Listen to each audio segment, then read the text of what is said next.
Okay, yeah, let's start, dude. Thank you so much for taking the time out to join. It's awesome having you, and I'm sure a lot of people have a lot of questions. We already have two really good questions that were sent in Q&A. Guys, if you have questions and you can't, put your questions in the chat, you can always just send the questions in free chat on Discord. I can start with that. There are some pretty good questions here. I'd like to dive into it. It's juicy. Okay. And then, yeah, I mean, if anyone else has any questions, we can get into that.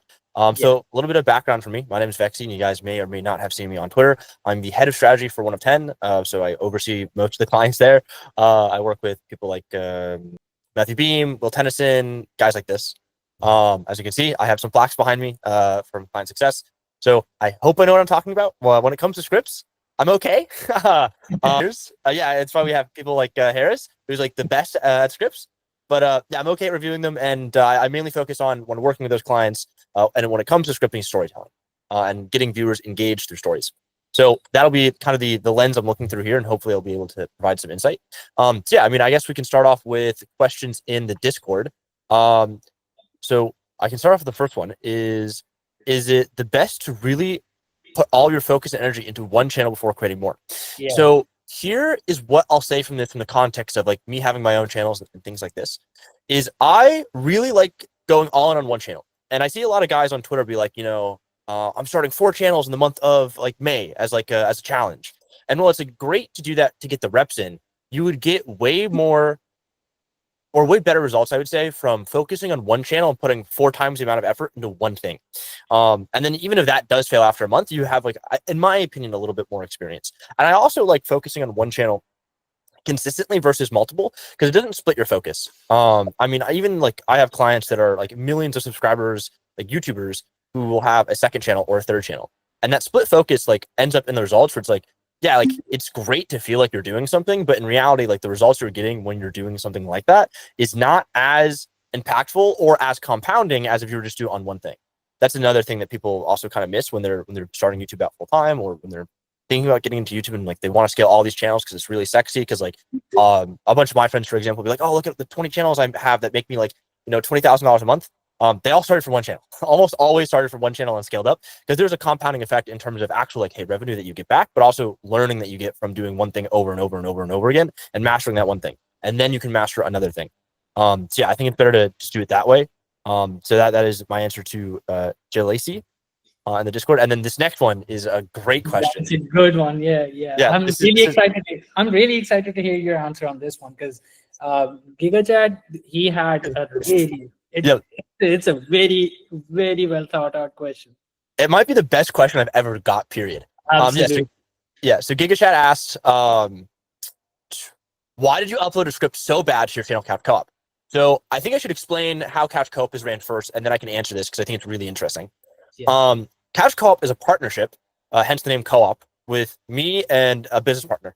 So my business partner is someone who is a traditional YouTuber. They work in Rainbow Six Siege, and they've been doing YouTube for like 6 or 7 years. So like kind of an OG YouTuber, not so much understanding like the intricacies of the algorithm, right? That's why it's a partnership. I come up with all the ideas. I do all the thumbnails. I do the hiring of people.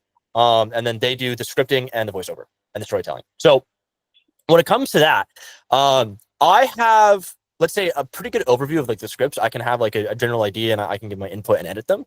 But I also don't want to impede like creative vision. So there is kind of an interesting thing on YouTube where I'll try to explain this from like a high level standpoint, is that like the most optimized thing isn't the best thing. So a lot of like the script writers, thumbnail guys, even like people like me, when it comes to ideation, like we want to make everything super optimized. Being the most optimized can actually be detrimental. So I'll give an example. I have a client who is a very big client in the kids gaming niche. Let's say that. And I have helped scaled him from like 200,000 subscribers to like 1.5 million. And one of the things we used to do is like every 3 months, we would do what we called like a retention call. So I'd break down some of his best performing videos and some of his worst performing videos. And it'd be like, okay, like this is why this did bad. Like you gave away you broke the tension too fast, or the reveal for these stakes was way too early. Like you need to not do that. You need to make sure it's like padded out more. And we did that like, I think 3 or 4, maybe 5 times. And it got to the point where it's like, when I would do like these retention calls for optimization, the optimizations that we had to make were so like much more of a heavy lift that it would just fundamentally change the style of content, right? Like we could make it more optimized and it would have ended up like, let's say more like a Mr. Beast, like old style video where it's like fast paced edits like that, because that's what his audience would probably like.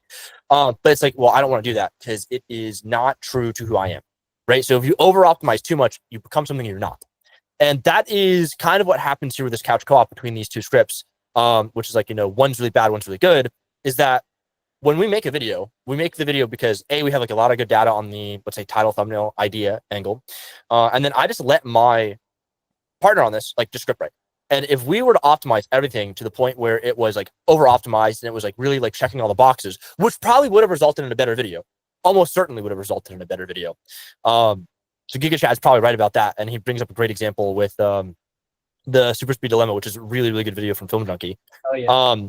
It would cost us, at least the way that we saw it, is it would probably cost us our identity, right? Because if we over optimize, I don't think it works. And also, if you look at our other videos, like if you break down from like a scripting perspective, you'll find out they're not like crazy optimized. We just want to tell a good story through our lens, and we have a really good idea of who our avatar is. So by over optimizing, that avatar actually probably won't want to consume that type of content just because they're used to this style that's more slow, it's more methodic, it's more like a person speaking to a person rather than like, okay, like here's the stakes, here's the setup, here's like the conflict, here's like how we're gonna get to this resolution, and here's like all these little pitfalls along the way, which is a great way to tell a story. It's just not the way that we want to tell our stories, just because we think it's a little bit too over optimized for us, and that would basically kind of lose our advantage. Where a lot of the guys that are doing the same stuff in the space, like the guys that are over optimized, we would just be competing with those guys. And Yeah, I was just about to say, like, no one else can do what you guys do because your audience they're just really into it. Because I've done script breakdowns on this particular channel a bunch of times because I have a lot of clients that want to do what you guys did with co-op. But the thing is, like, this is what I tell them too. Like, do not try and do what they're doing just because they have such an unfair advantage and their audience seems to really fucking dig what they're doing. You can't replicate that. Yep.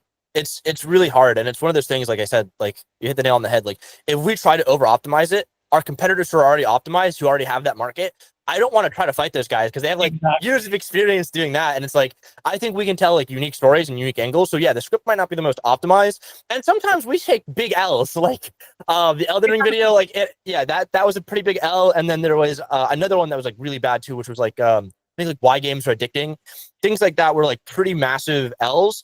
But like, we're fine with that. Like this channel is like a passion project and like, we're starting it up again. Like actually I just reviewed the intro for today's video. So we will see. Hopefully 2 videos a month back on the channel for more case studies. But yeah, to answer the question, we uploaded like a quote unquote bad script because we'd rather upload what we want, and if it fails, that's cool. Then try to upload something that's really optimized that competes with people that are already optimized, and that like just kind of goes away from what we already know. Because if you watch like the first like 6 or 7 videos, like that we have no idea what we're doing in terms of like the scripting department there, but it was just working. So like, oh, we're just gonna keep doing what's working. No, I wouldn't change a thing. No, honestly, I wouldn't change a thing. Like, yes, over time we got better, and the videos got better. The script definitely got better. Like, there's a big. Oh yeah. And what you guys did, like in the first 4 or 5 videos, compared to what even this video is, like the one Giga Chat did, it's still, in my opinion, in my eyes, this is still a very decent script. Like, of course, it didn't, end up working out like all the other ones, but it feels like a co-op video. Yep. When you watch the video, it feels like a co-op video. It's not something else. It's not another gaming channel or whatever. It feels like you. It has that same soul, and this is why, like, this brings in the whole AI question. Like, can you replicate it? Sure, but it's not going to feel the same. It's never going to feel the same. For sure. So yeah, I mean it's actually funny that you bring that up. Like we use AI a lot in our scripts, but not in the way that you think. We use it a lot for research, and then we are training an AI on all of our past scripts so we can keep the same writing style just to help us speed up workflow. But yeah, I mean we wouldn't have an AI like do any like scripts ourselves, but we do help out a lot. Oh, yeah, it's a good question. It saves time. That's the main thing. Like AI saves time. It's never gonna replace a scriptwriter, or even if you do end up doing the scripts yourself, whatever it is, it's going to make your life 10 times easier because research is king in script writing. You're spending like 80-90% of your fucking time just researching shit. Yeah. It is true. At the end of a research binge, like a good research section, I usually have like 4 pages of just Yep. links and images and videos and clips and all of that shit. And Yep. the magic comes where you take all of that chaos and you then make it into a good script. And sometimes that doesn't end up working out. Yeah. Sometimes Yep. the video just it just doesn't hit. And that's fine. At least you did what you usually do and you know it's going to work. And maybe sometimes you've seen this happen like a year down the line. The video just picks up. Yep. So yeah, sometimes it But happens. Like it also comes with like as long as you like put something good out, eventually it will find its audience. Hopefully, more often yeah. than not, it does. But yeah, no, I mean, absolutely. Yeah, that was a really good question from Giga Chad. I think it was like really, really, really interesting. It was like really well thought out. So I appreciate that. And now we can kind of get into some of the questions from the Google Meets. So Anonymous from 207 goes, I don't know. I know many don't like AdSense questions, but what would you do if you can't start a business? Under 18, no authorization available.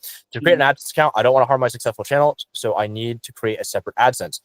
So this is funny. When I was like 16, and I don't think I could make an AdSense then. I just used my mom's.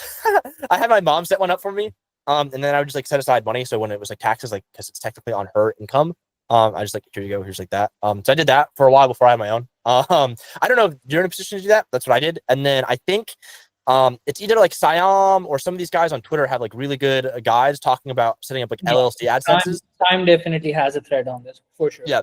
Yeah. I'm almost positive he has one. That's pretty good. I'd look into that if you could set up LLCs or whatever that equivalency is in your country, and then see if you can do it that way. That way you don't have to have it tied strictly to your personal.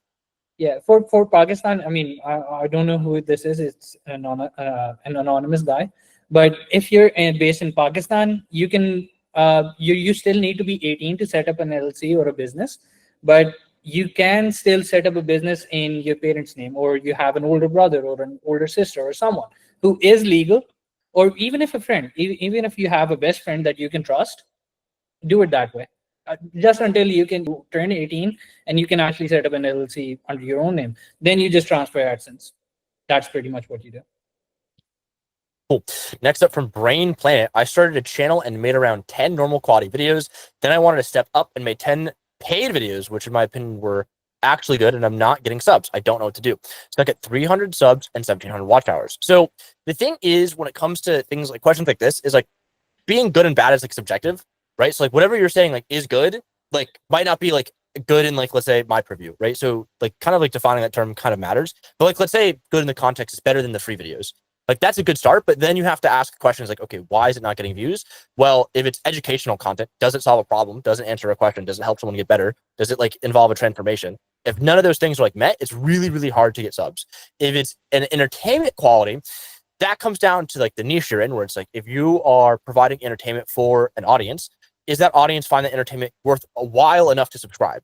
So like, is that right? And like that's the sub question. The same thing for the watch time question is it comes down to views, right? So again, if you're doing entertainment content, like even if the videos are of quality, does it make sense for that audience? Like, does it fit what you're trying to do?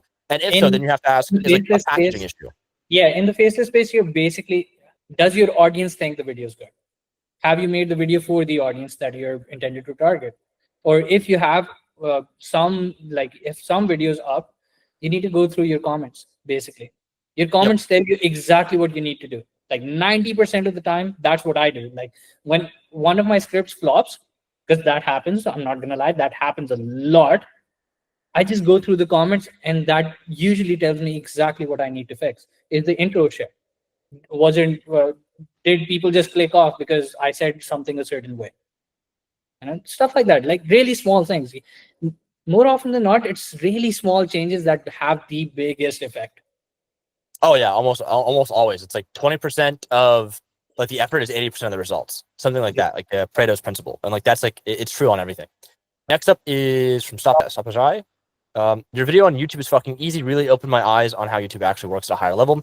But is this a method you would recommend to a person who doesn't spend 40 hours a week making and studying YouTube videos? How much is reverse engineering incorporated into your process? Yeah, I mean that method works for everything. Like it's funny that you say that. I made a video Friday, so yesterday, talking about a guy who like watched all my content, and he was like, he told me that specific video. It was like, yeah, you took exactly that framework. I applied it to my first video, and I got 1.3 million views, which like was awesome. I did a whole interview with him. But yeah, I mean, You can absolutely do it even if you watch like YouTube 4 hours a week. As for reverse engineering, like I would always start with like, again, we'll talk about Pareto's principle here. Like the 20% that I think always moves the needle. And if you ask like people that are like retention specialists versus thumbnail specialists, they will all tell you different answers. I will say, I think the idea, title, and thumbnail is like, if you can do anything, reverse engineer that first, right? And then, or for your niche, so transfer it to your niche, but reverse engineer why it works. And then secondarily, look at like, let's say scripts and storytelling. Because once you have people click on the videos, which is arguably easier than getting them to stay, then the hard part is getting them to stay. So I would focus on reverse engineering why something worked, bring that over to your niche, and then reverse engineer why people watch the entire video. That's going to be the script and story, and possibly the editing, and then apply that like piece by piece. So like I'd think about it as like a Lego block process where it's like the first Lego block is going to be your idea, title, and thumbnail, and the second one is going to be, let's say, your story, script, and editing. Or probably story and script, and then the third one will probably be editing and final touches. So like that way is like you can start making videos right away by reverse engineering the packaging, the idea, title, thumbnail. Then like once you get that down and you're seeing success with that, then find out stories that you like from the similar niches or like the same niche, and see if you can apply that to your own niche with these brand new ideas or build a Lego block, and then figure out how to make the editing on that really, really good and polished. And then that's like the third Lego block. So yeah, I mean, it absolutely works if you don't spend 40 hours a week on YouTube. It might just be a little bit slower. Like I have the unfair advantage of I do this full time. I've been doing it full time for 6 years. So I have all this experience. But if you don't have that experience, like that's exactly how I'd go about doing it, from going from like where I was to where I am now. And it might take a little bit longer earlier on because you might not have enough time. But that is how I'd go about doing it. Absolutely. I mean, reverse engineering is essentially everything I do. Okay, I have a super interesting question. Everyone says you need data, every decision needs to be data backed. But what's one time where you went with your gut instead of just looking at the data and you were like, okay, this I know will fucking hit and it's going to be a really good video. And that was like, what's the most memorable video you have that you went with your gut with? Let me see if I can bring it up real fast. I've always wondered this question. I've been following you on Twitter for what, almost a year now, and that's like one question because I remember seeing a post about this. I remember you made a post about this, and I don't know why it just caught my eye, and that's been a question in my head ever since. So now that I have you here, I want to ask that. I'll post the one that like it's not like the sexiest one. So I'll put it this way. Like I have video ideas that have hit like 3 to 5 million views with like no data. And that's purely because like, let's say I've done a ton of work in the sense that like I have so much experience that just through osmosis, like, and just that experience, I can like come up with an idea like, okay, based on like all these past results, like this style of content works, we should just do it. Like with it, even without the data, or like I'll know the data like just because I've seen it so much around. Like it's not even what I didn't have to like present the data to a client. Like I just know this will work. The first time though, I'll put up the first time where there's absolutely zero data, and it was just like, let's just do this. We think it'll work well. Is for actually my partner on Couch Co-op, and this is kind of the reason why they're like, okay, let's partner on Couch Co-op, is because I was able to do it here. Which is, the video is called "The Complex Philosophy of Rainbow Six Siege." It's not a crazy video. It only has 64,000 views. It's only a 1.3x outlier, but there's no data. It was purely like, this will probably work. Let's figure out how we can like really make this work. And let's focus on like making the style kind of like a Race Six Studies, who's a creator in like the Magic the Gathering space. And it was like, yeah, like, let's just figure this out. Like, I think this will work. Here's the reason why I think it'll work. It's just a gut feeling, no data. And we did it, and it did quite well at the time. And it was like pretty successful. 64,000 views, dude. 64,000 views is 64,000 views. Have you ever seen 64,000 people in one place? No, so it is a lot, and yeah, it was like we went out to do exactly what we wanted. Like we wanted it to be like this like bigger kind of story, and this is kind of like if you want to say anything, it's like the first Couch Co-op video, truly. It's just on Grigor's channel. But yeah, we switched it over to based off that, like we're like, okay, let's just do Couch Co-op because like this style can work. So like in essence, Couch Co-op is like a gut feeling, but also there's a ton of research and data before we went into it. But that video, like no research and data. It's like I think this can just work. Here's why. Okay. Flip side, I want to ask, what was a huge idea you had that absolutely fucking flopped? And then did you do a okay. I've got so many good ones. Like I fail. Like listen, I have a lot of wins. I win a lot, but I also fail a lot. And the reason why I win a lot is because I've already failed a ton. Exactly. It's usually like that. You just win more than you lose. That's pretty much the name of the game. Yep, I can show you one that I was like, man, this like should have done like way, way, way, way, way better. Share your screen. Um, I'm sure yeah, everyone would love to see that. I would, but I'm not allowed to show all the channels I'm logging into. I've got No, staff just and NDA. pull it up. Yeah, pull it up on screen. Have a separate tab and just share Yep. that. Because I know everyone who's had a flop video would love to know your thoughts on that. And maybe you could take like 5 minutes and break down why it didn't work. Yep. I'm bringing up a former client's channel here. Let me see if this guy has the video I'm looking for. And I think we have a lot more questions coming in now, which is good. That's good. Yes. Okay. This will work. This will work. Sick. This will work fine. I'm not gonna say this is the biggest flop of all time. This is a pretty big flop for me. I was pretty unhappy with it. Okay. So this is Barry Lewis. He is a British cooking channel. So I've been working with I had worked with him for I think about 6 months. Okay. And yeah, this is like one of our biggest wins, which is the Clear Big Mac, which is nice to have a big win. Yeah, one of the things that like really did not do well, or two things that did not do really well, which I thought would have done like based on the data like exceptionally well, which is 10 minutes versus 1 hour versus 1 day fried chicken, and then the 5 levels of hamburger. I thought both these ideas were like really, really good. Like the data backing is like really, really there. At the time, these videos were popping off as well. I remember. Yeah, so we did these and both did fairly not great. And yeah, I mean the real reason is like it's audience like market, or like I guess you could say market fit, where like people are watching like Barry for a few things. Like they're watching him like do like viral TikTok recipes and like making like weird colors. And also his audience is really, really like much older. So most of the cooking audiences are like tend to lean older anyway, like 25 plus. But just because he's been on YouTube for 10 years, his audience is actually 35 plus because they've aged with him over time. So like when we're doing these like more viral trends, it doesn't actually work as well because this audience is not familiar with that type of content. Therefore, they're not willing to click, but they're willing to click a thumbnail like this, which is testing kitchen gadgets, feed the crunch cup. Like, what even is this? But it works for his audience because his audience understands what that was because it was relevant 10 years ago. So yeah, that was just an audience mismatch thing where like I had like two really good ideas that I thought were really, really good, but it turns out they actually weren't as good because the audience was so far aged up, they weren't familiar with the style of content. And because of that, it just wasn't a good market fit. And then once we figured that out, I was like, okay, well, we'll try some like air fryer stuff because like that makes more sense with his audience based on the demographics and based on like, the results. And yeah, air fryer content worked really, really, really, really good. Like literally every time we did an air fryer video, it was an outlier. So then again, when we do, I made Mr. Beast Feastables, but better because he has a series of making fast food and candy better. We're like, oh, Mr. Beast Feastable, that's super like viral, but it did terrible because his audience again is like 35 plus, not 25. So yeah, if Barry Lewis's audience was 10 years younger, some of my more better ideas would have like crushed, but some of my like ideas like the air fryer probably wouldn't have done as well. So yeah, that was like a kind of a lesson in hubris when it comes to like you might have a great idea, but it might be the wrong audience, and that was like a good example of that. Okay, yeah, no, that's very good. Sick. Okay, I think we have a couple more questions. We have a lot of questions in the Q&A section. Okay, could you walk through your different approaches to scripting videos, like how you structure the content? I'm especially curious about how you decide which structure works best for different topics and any specific techniques you use to maintain retention. So you're all gonna hate this answer. I don't. I don't do like any of this. Besides the storytelling stuff, there's like kind of two things that I like a lot when it comes to storytelling, maybe three.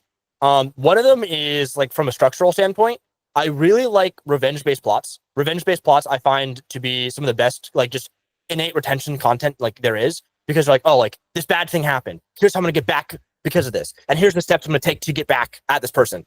Right? It's very human, it's very guttural, it's very human, and it's an emotion that's like really relatable to a lot of people. So I like revenge-based plots, especially in gaming videos. A second thing that I like doing for retention-based content, this is more so from an ideation standpoint, is I like what I call like progressive-based retention. And what progressive-based retention is content that is built, like the retention is built into the idea. So an example of this is, let's say, football, soccer, like scoring one goal, but or scoring, but every time I score, there's an extra goalkeeper.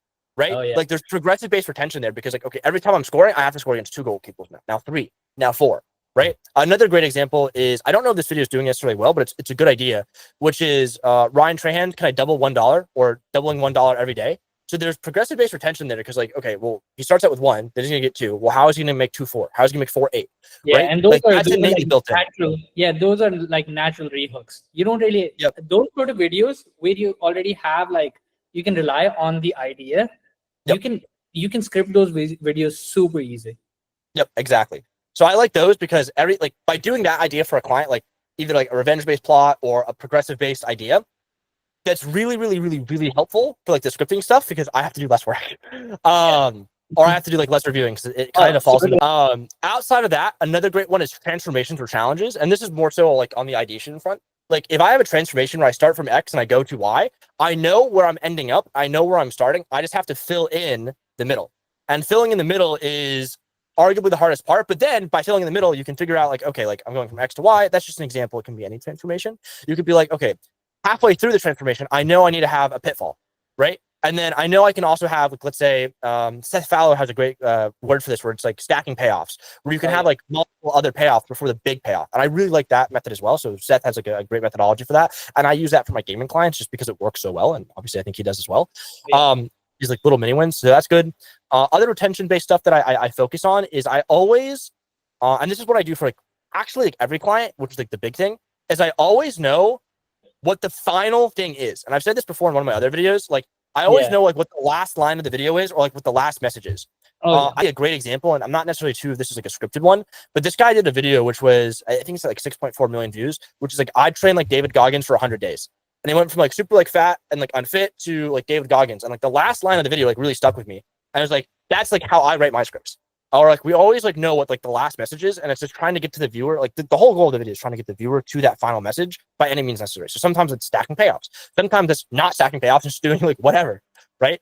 So there's kind of a few ways to go about doing it. But just innately, I like progressive based ideas. I like revenge plots for gaming videos. I like stacking payoffs for gaming videos. Transformation videos I really, really like for retention because you already know what the ending is. In that case, you don't have to come up with it. And you can just figure out how to lead them there. And the way that you lead them there can vary. It can be through kind of a bunch of different mediums. And then, last thing, low-hanging fruit is bridging sentences. So if you do listicle videos, a great example is like, this is the best car ever made, but it's not as good as this car. And that's, or it's like not as good as like this next car. Because this next car is actually only a 1 of 1, etc. But that's not even the rarest car on this list. The rarest car is actually going to be this one at the very end. But before we get to that, we'll do this. Yeah, you want the list style videos for list style videos. I've done a bunch at this point. You always want to be having like it's gonna flow like one big conversation. Yes. You never want to have a pause in there. You want the list to just fucking fall down, and it's a waterfall effect. That's what I call the waterfall effect. And the other thing, I agree with you. This is something I teach my students as well. You always want to start writing a script with the end in mind. You should already have the end in mind. So start the outro first, write down the exact outro, the exact intro, and then you can fill in the blanks. And that's going to make your scripts so much better, like 10 times better, because you just have to do less work. You're not focusing on figuring out what the ending is. You already know what the ending is. You just need to fill in the blanks. That's how I can come up with like 5 scripts every single day, and that's crazy. Fucking 5 is so many. Yeah, 5 is a lot. 5 is a lot, which is why now I have a team of three other writers. But with AI, dude, I can do 10 times the amount at 10 times the quality. And imagine I used to do like 5 to 7 scripts a day. Now I have AI. Just imagine how much work I'm doing right now. Ridiculous. But yeah, dude, we have some really, really interesting questions in the Discord. Oh, okay. I'm gonna put that up on my other monitor now. Yeah, I think it's from Leek. It's a big one. Holy shit. Okay, my name is Leek, and I recently started a channel, and I'm really passionate about creating content. Okay, because inspirations is Cody extension. Not just because of his. Okay, this is a gaming question as well. So I'm trying to figure out how to grow my viewership in a way that feels true to me. I don't want to just chase trends or go viral for the wrong reasons. I like that. I want to build a loyal audience that connects with me, my energy, and my content. Could you share some insight or advice on how to develop a strong personal brand that feels genuine, create content that makes people want to stick around for me, not just the gameplay, Stay consistent and motivated during the early stages when growth is slow, and build a community that feels like a real family, not just followers. Okay, so the good thing about this question is he's very self-aware. He knows exactly what he's doing. He has a plan, and he's not shooting for the fucking stars right off rip, which is very good, especially from a strategy standpoint, and also actually writing out the scripts or coming up with coming up with the actual content of the video. So my advice, number one, how to develop a strong person brand: write what feels right with you. You need to write exactly in your voice. Don't outsource it right now. Or if you do decide to outsource the scripts, or even if you want to go unscripted, I would still recommend having like a bullet point just to keep you on track, because we don't want you to be rambling, especially in gaming videos where everything is so fast paced. And I'm sure Vexian definitely agrees with me. It's really fast paced, and the audience, they're not as easy to retain as you might think. So you need to keep it fast, you need to keep it direct, and have an outline for the entire video. If you have a plan, and yeah, that's pretty much it. And just show your personality. Don't be afraid to show off your personality. Yeah, I mean, for the gaming content, like the structure I've always used, if you want to get like a community slash views going, is always start with educational content for your game. So like solving any issues, doing anything like that. So do that first, and then like after you build like a 5 to 10,000 subscriber base, which will happen quicker than you think with educational content, as long as you're solving issues and helping people get better. Then you can move over to more personality based content. This is what I did for my friend Shock, who's at 400,000 subscribers now. My friend Otter, who's at like 300,000 subscribers now.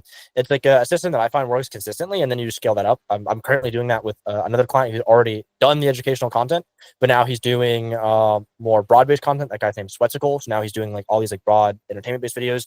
And we Yeah. find that this methodology works the best because you build that community that's loyal. They're not necessarily watching you for you; they're watching you because they're helping. You're helping them. But if you have personality within those videos in which you're helping them, it's also a little bit entertaining.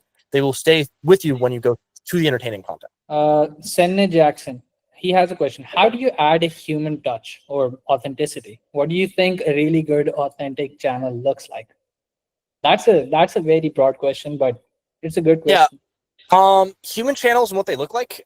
There's you, right? They're unabashedly you in the sense that you are maybe inspired by other people, but you're making your own content. I really think one of the greatest personality based channels or authentic based channels is a storytelling channel. I hope to God they're still up because the guy that makes it is a little bit like he's kind of like a weird guy. He like has like a bunch of weird channels, but his name is Styrofoam Bonfire. Styrofoam Bonfire. I'm never gonna be able to find it. Oh, okay, yeah, he did change it, so that's why.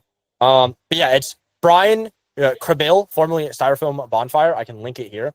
This guy has some of the best like just personality based content. Like, okay, that's the name of the channel. Let me get the actual link. Hold on. He has like, in my opinion, some of just the best like human authentic content. And then the other one is Dodford. The issue with the Dodford content pretty unreachable for most people. Like you Yeah, could no, spend I don't a think decade, anyone could do it. no one's gonna get there. But No. Styrofoam Bonfire probably has like the second best like just authentic content. I linked it in the chat for everyone to see. Yeah, Dotford is such a good example of how you build such a massive fucking moat around your videos. Even, I mean, his channel isn't the biggest one, but it's like unmistakably Dotford. Like Yep. it's so fucking good that I've tried. Trust me, I've tried replicating his scripts. You can't. You just can't. You can get close, but the dude just has his personality in every single fucking sentence. Yep.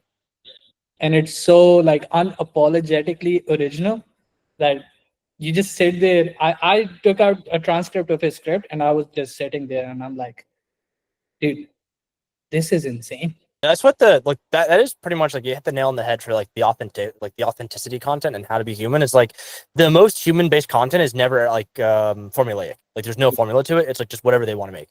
Yeah. It's like, I mean, have you seen like my channel? It's the video quality, the editing, it's basically no edit. but it's just sitting there and just yapping like Yeah.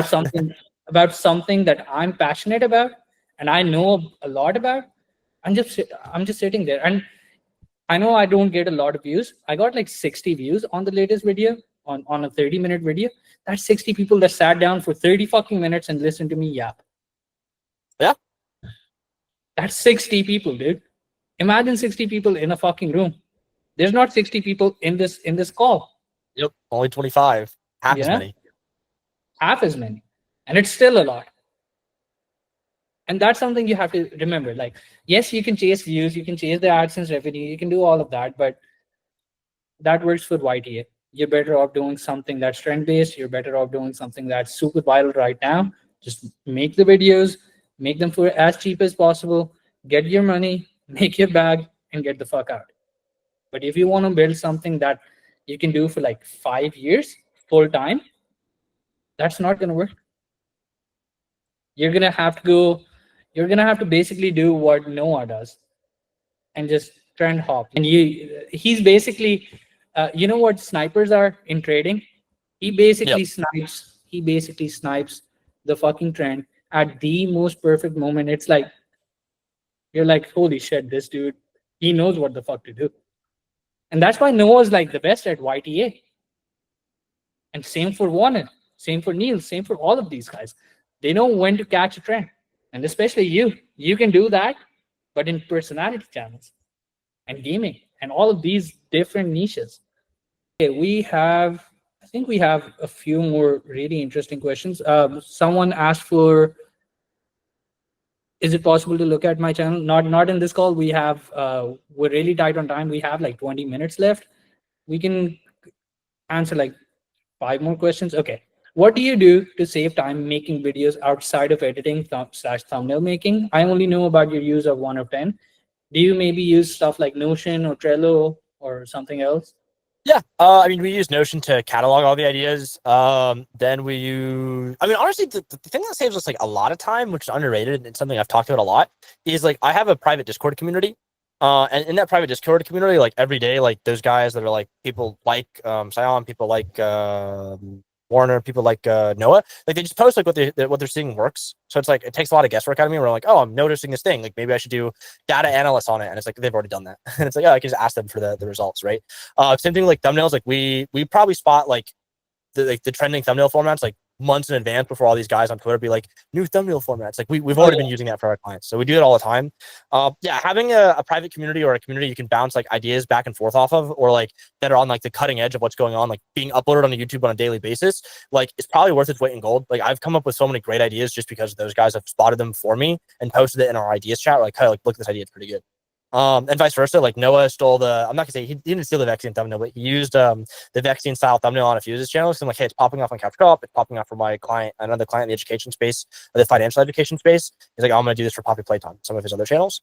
They did like, yeah, it works really well there. So having a community you can go back and forth on is really, really good. There's another community I did a speaking session with last week in the anime niche. And all those guys, it's like 40 to 50 anime YouTubers under 100,000 subscribers. They all like post all the ideas. Like, here's what's trending. Here's what's working for me. Here's what's not working for me. Here's like the retention I got on this video, and here's why. Those are like by far like that's like one of like the biggest ways to save time, because like you're multiplying your ability to learn and your ability to like solve problems and like fail that way. Yeah, that's like probably saved me the most time, and is also how I got really good really fast early on, because I was working with like 6 or 7 creators. We were all in a group chat together, and we were all being like, here's what's working, here's not what's working, like let's do this, let's do this, let's do this, here's why, etc. And it crushed. Okay, give a chat. He's back. He says, where are all the script writing questions? What are some writing techniques or principles you like? So I am probably the biggest fan of the hero's journey. I use the hero's journey in basically every fucking script. I just come up with ways to apply it to different niches, you know, because at the end of the day, viewers or audiences, humans, connect with stories. If you're in sales, why do you think the best ads fucking work? Because they're telling a story, they're selling a transformation. It's story based content. That's why the hero's journey, dude, fucking Hollywood uses it, Netflix uses it. You watch those videos, you watch those movies, multiple times. You remember fucking dialogues for years, for decades. Why? Because it's all story based. It's all connected to emotion. That's why my favorite technique, let's say technique, is using the hero's journey, just adapting it to the specific niche or the specific style or even the topic. Like every script is going to be different. You have to understand. Like not, yes, you can copy paste videos, video ideas, but every single script, every single piece of content is going to be different naturally because you don't want to post the same exact video like multiple times. Your audience is going to get bored. So you need to keep coming up with different ways, different approaches. The same way you have the Wi-Fi Mafia Discord server, I have Scripted Success. I have like 11 writers in there. Every single one is killing it. Like one of my students writes for the Paint Explainer. We did Oh, nice. I used to write for the Paint Explainer, and now one of my students writes for the Paint Explainer, and he's in this call, Herman, amazing writer. So we took, if you've noticed the latest videos, the cave diving videos. Yep, I see those all over. Dude, those videos I did like 8 months ago when cave diving was a huge niche that niche was popping off. I did like at least 300 scripts just in that niche, and now we take those scripts. I taught him. I never showed him like those scripts. I taught him exactly what used to work in those scripts, get like millions of views. He applied it with a fresh perspective. And dude, in the Paint Explainer style, fucking 2 million views, 3 million views, popping off like every single fucking video. It's insane. And it's the same idea. It's literally the same fucking video. It's the Nutty Putty Cave. Dude, everyone's seen those videos, especially about Nutty Putty. Yep. That's an idea that's been fucking rinsed to death. But coming up with a fresh perspective, fresh storytelling, a different angle, different idea, that's what you need to do. That's why, and it's the hero's journey. It's you're telling a story about one character and the trials and tribulations and how he solved the problem or what demise he had or whatever. Like it's a fucking story. It's the hero's journey. That it's like the most OP writing technique you can learn and know how to adapt. Like not just learn, because if you just go through my the documents I have, I post them on for free on my Twitter. By the way, go follow me on Twitter. If you do that, if you follow that and you just follow it for letter by letter, it's not going to work. It's not going to work. You need to have your unique spin on it. And that's something, unfortunately, that I can't just teach. That would be great if you could teach it though. Yeah, it is a big thing having your unique spin, right? Where it's like we're talking about earlier about like authenticity and what like the most human creators are. They all have their own, like they're all in their own categories. But like if you're not going to be like those guys and you do want to follow like formulaic content, having your own perspective on it is like what sets like the difference between like a good video and a great video. Yeah. Now I just made a video about this, like what makes a good scriptwriter great. And it's basically that you need to have your creativity shine through. And at the same time, if you're writing for a client, you need to incorporate their voice or their idea or their style along with your unique perspective, your third person view. And that's how you just fucking forge a good script. And that, if you can do that effectively, that makes it a great script, a script that is worth 1 million views. And that's something a lot of people sort of have a misconception conception about, and everyone's like, oh, I got a really good script, I wrote a really good script, and I checked it with this QLS, and I put it through Chat GPT and made sure like there's no grammar mistakes and all of that. Thing is, it's not unique enough. It doesn't deserve 1 million views. The story just doesn't deserve 1 million views, or how you presented the story doesn't deserve 1 million views. It just didn't connect. And that's unfortunately something no one can teach you how to do that. It just comes with experience. Like now I can write scripts that get like multiple 100,000 views. And for me, those are like normal scripts. But for one of my students, like a few of my students, those scripts were super complex. Even though the main goal of those scripts is to be as simple as fucking possible. Like, dude, if you guys join VIP, you can get access to like some of the scripts I've written. If you read through them, they're the simplest scripts ever. Like the language, the words, everything, like how it's structured, everything is so fucking simple. And that's the beauty of it. That's why everyone can understand it and they just connect with it. And that's what drives views, that's what drives revenue, and that's what gets results. The more you complicate it, the more you think about it, the more you're digging yourself into a hole. Yeah, I mean, absolutely. Like everything is really simple, but not easy. Yeah. That's like that is YouTube. YouTube is a very simple business, but it's not an easy business. Yeah. And this is like, especially for the ideation, the titles and the thumbnails and the scripts. Like these for the editing, it's like, yes, you can have certain styles of editing and those work, blah, blah, blah, whatever. You can, if you have a good idea and a decent, like really clickable thumbnail and a very, like a fucking banger title and a very good script behind it, that's like responsible for 90% of your success. And these are all super simple, but really hard to do. Yeah, yeah, it's simple, but it is hard. I It's think we have hard. time for probably one more question. So yeah, Yeah, if there's any definitely. last really good questions, I'd love to answer that. And then, like I said, unfortunately, I think we both have hard cutoffs. Yeah, it's like 12 Three. a.m. Okay, we have a cool question. Okay, for the paint explainer scripts and other listicle videos, what can you say a hook and a payoff is? We already talked about the list style Yeah. videos. Most list style videos, they don't even have a hook. It's usually the title and the thumbnail. That's the hook. Yep. And then the payoff is the last thing in the list. Dude, you guys need to start thinking outside the box. Like Vexian, me, Noah, Niels, all of these guys, Warner, we're not listening to like the 99% of advice that's on Twitter. It's bullshit. Please,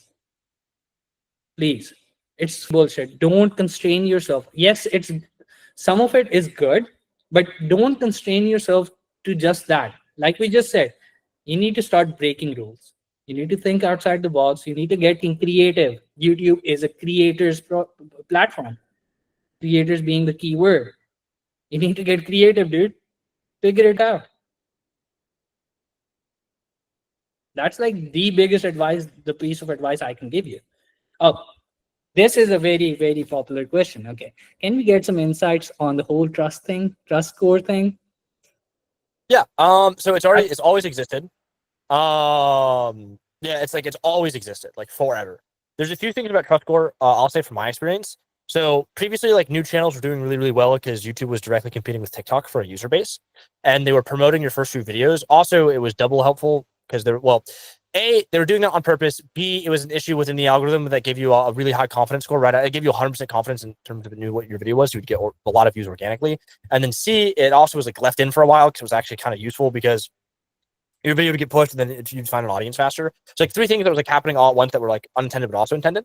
So I'll run through that real fast. So that like trust score still existed then, but new channels were popping off because of these like issues, but like also kind of features. But the main trust factor is, and the reason it exists is primarily because it serves to get rid of low quality content on YouTube, like re-uploaded content, things like that, high risk accounts, etc. So generally accounts that are older have a higher trust score. But if you also have an account that has a high trust score and it's just attached to your email, you'll get views on those new channels because it's an associated account on the same email. So like that exists, but it's not like we got, funny enough, in Lifetime Money Mafia, we just had like a fucking 2-hour conversation about this. It exists and it doesn't exist at the same time. Like the trust score is real, but it's not going to make or break your channel. Like I still to this day see channels with 0 subscribers that are like brand new go viral. I also see channels that are 14 years old that have uploaded one video and they also go viral. Yeah. So yeah, like the trust score exists it's one of those things where it's biased because everyone's talking about it right now. Everyone's like, I gotta have a trust score channel, and because of that, like the channel market is like really hot in terms of buying like pre-monetized channels that have high trust scores. In theory, high trust scores. But at the same time, like I have friends who are starting brand new channels that are like professionals in the space that are like just brand new, 0 subs, like created like yesterday type thing, and like they're still getting millions of views. So at the end of the day, like the trust score thing is a thing. Is it going to be the reason why your channel blows up or not? Probably not. I will say that it probably doesn't hurt to have a high trust score when you upload your first video. You might face like a little uphill. Yeah, you might face a little uphill battle if you don't. But at the end of the day, like Neil himself has DM'd one of like the guys in Wi-Fi Money Mafia saying like it doesn't exist. It's always been there, but it's not like the reason why videos are getting views. So the real reason is if it's a good video or not. Now, not Neil, but I think it's Todd Burpay. Is Todd lying? I don't know. Some of the things he said in the past, I disagree with, just because I have the data that says otherwise. But in this case, like I actually do think it's probably sound advice where it doesn't have a negative impact if you have a high trust score and if you have a low trust score, or if you're a new channel. If you have a low trust score, you're screwed. But if you have like a new channel that has like no trust score, it's probably awesome. Yeah. Okay. I think we have like 4 minutes left. I'm just gonna push this one really cool question. I think it's a decent question from Federico Priscina. I have a channel that has 10,000 subs in the streamers compilation niche. Some of my videos went viral, 250 to 1.2 million views, but I can't reach consistency. I usually get one video popping off per month. How can I generate more viral videos? I'm trying the 80-20 rule by doubling down on topics and thumbnails from the outliers, but I also have one of tens. Besides police body cam, which other niches can I get ideas from? Because right now I assume he's taking ideas from the outlier theory. He's applying it on police body cam niches. Yeah, you can't do that. So streamer content, things like that, is all presence of mind, and it's all downstream of what happens on stream. So if there's no like interesting results, you're kind of screwed.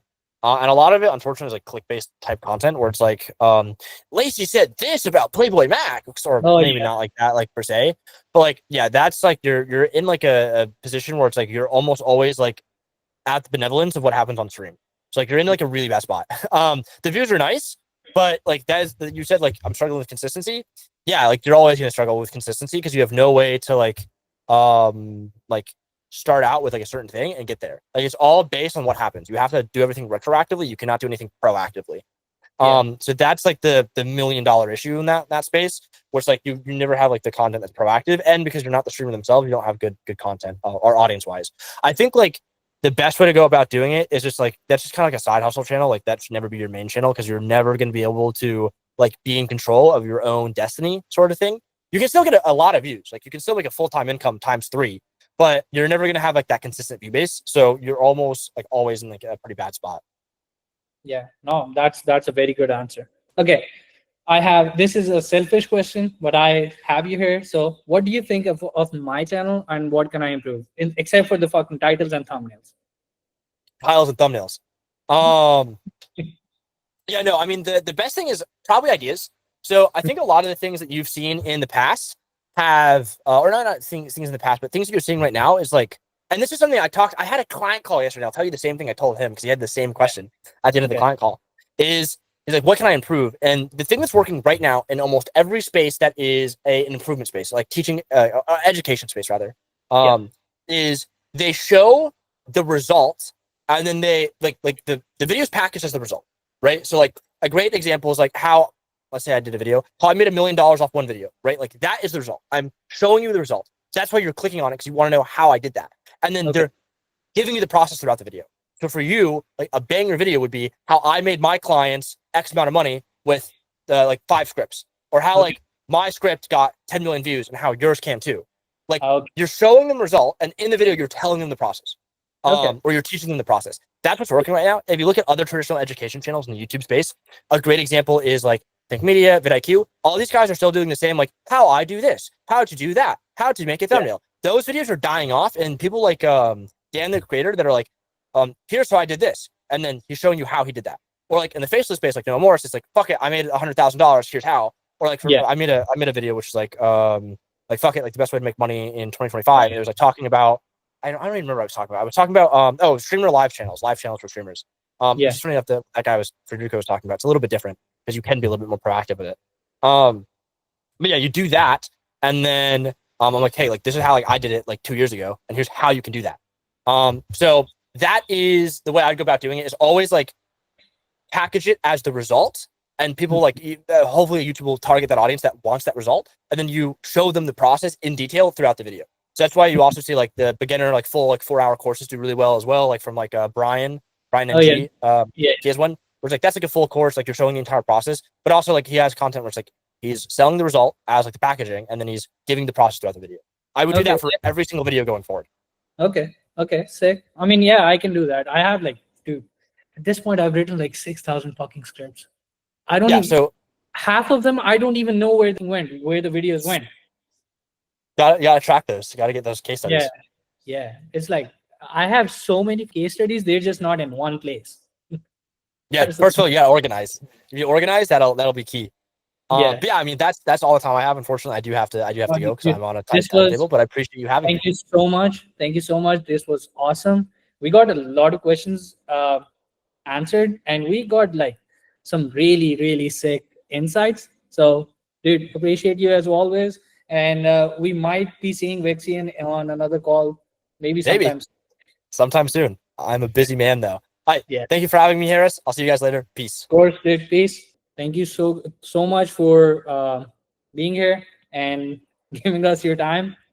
And I'm excited to have a few more guests that you're probably going to be very, very happy about in the next month or so. So we'll see.